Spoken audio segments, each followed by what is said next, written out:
રાજકોટમાં આજે બાગેશ્વર ધામના દિવ્ય દરબાર યોજાયો છે। ત્યારે દિવ્ય દરબારને લઈ સામાજિક અગ્રણી પરસોત્તમ પીપળિયાએ મીડિયા સાથે ખાસ વાતચીત કરી હતી।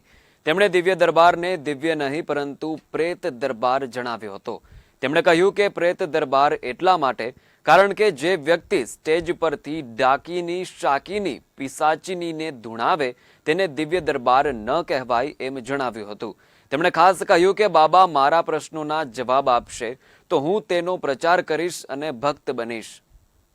રાજકોટના રેસકોર્સ મેદાનમાં આજે બાબા બાગેશ્વરનો છે તે દિવ્ય દરબારનું આયોજન કરવામાં આવ્યું છે। ત્યારે આજે કહી શકાય આયોજન થાય તે પહેલા જ પરસોત્તમ પીપળિયા દ્વારા વિરોધ કરવામાં આવ્યો હતો અને આજે પણ છે તે તેઓ દિવ્ય દરબારમાં જવાના છે। પરસોત્તમ પીપળિયા છે તેમની સાથે જ વાત કરીશું। સૌપ્રથમ તો આપના ઘરની બહાર પોલીસ પ્રશાસન ગોઠવી દેવામાં આવ્યું છે, તમે જાઓ તે પહેલા શું કહેશો? મેં અગાઉ જાહેરાત કરી છે, મીડિયાએ જ્યારે પૂછ્યું છે ત્યારે મેં કીધું છે કે હું પ્રેત દરબારમાં ચોક્કસ જઈશ અને હું તેમાં પર્દાફાશ કરીશ, એટલે મારો પ્રશ્ન રજૂ કરીશ કે રાજકોટનો મોહિલ મોહિદ્રા છે,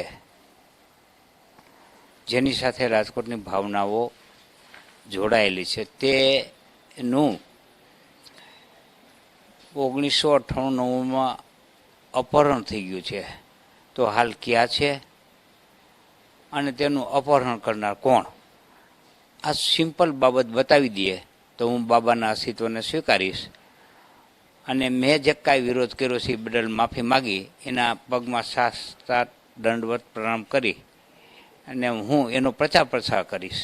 જે કાંઈ ચમત્કારિક વસ્તુ બતાવે તો એની સત્યતા જોવામાં આવશે, પણ અંધશ્રદ્ધા ફેલાવતા કોઈ ચમત્કાર હશે તો એને ડિનાય કરવામાં આવશે।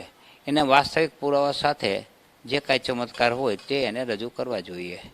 હું ત્યાં મને નહીં પહોંચવાનો પ્રશ્ન નથી, જવાનો જ છું। જો મને કદાચ પ્રશાસન રોકે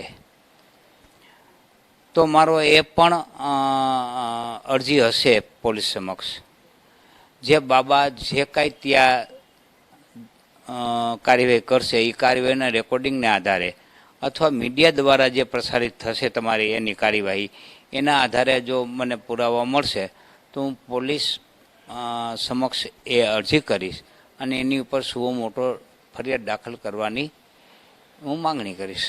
સૌરાષ્ટ્રની વસ્તી 1.5 કરોડની આસપાસ છે।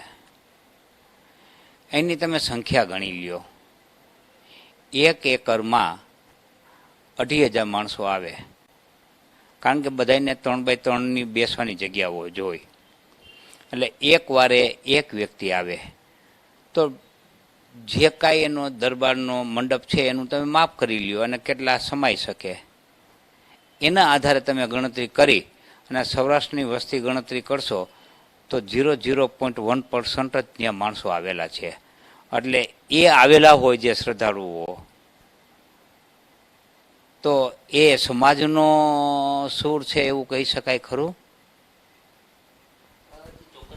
આજે પરસોત્તમ પીપળિયા કે જેઓ જણાવી રહ્યા છે, પહેલા પણ છે તે વિરોધ કરવામાં આવ્યો હતો અને ત્યારબાદ આજે કહી શકીએ કે બાબા બાગેશ્વરનો જે દિવ્ય દરબારનું આયોજન છે ને ત્યાં પહોંચે, તેઓના જે મનમાં જે પ્રશ્ન છે તેનો જવાબ છે તે બાબા બાગેશ્વર આપશે તો તેમને સ્વીકારવા માટે છે તે તેઓ કહી શકાય કે લાગણી વ્યક્ત કરી છે, પરંતુ પ્રશ્નનો જવાબ નહીં મળે અથવા તો તેમને અટકાયત થશે અને ત્યાં નહીં પહોંચવા દે તો આગામી સમયમાં કાયદાકીય છે તે લડત લડશે। કેમેરામેન દિવ્યરાજ વ્યાસ સાથે વિપુલ પરમાર, ગુજરાત ન્યૂઝ, રાજકોટ।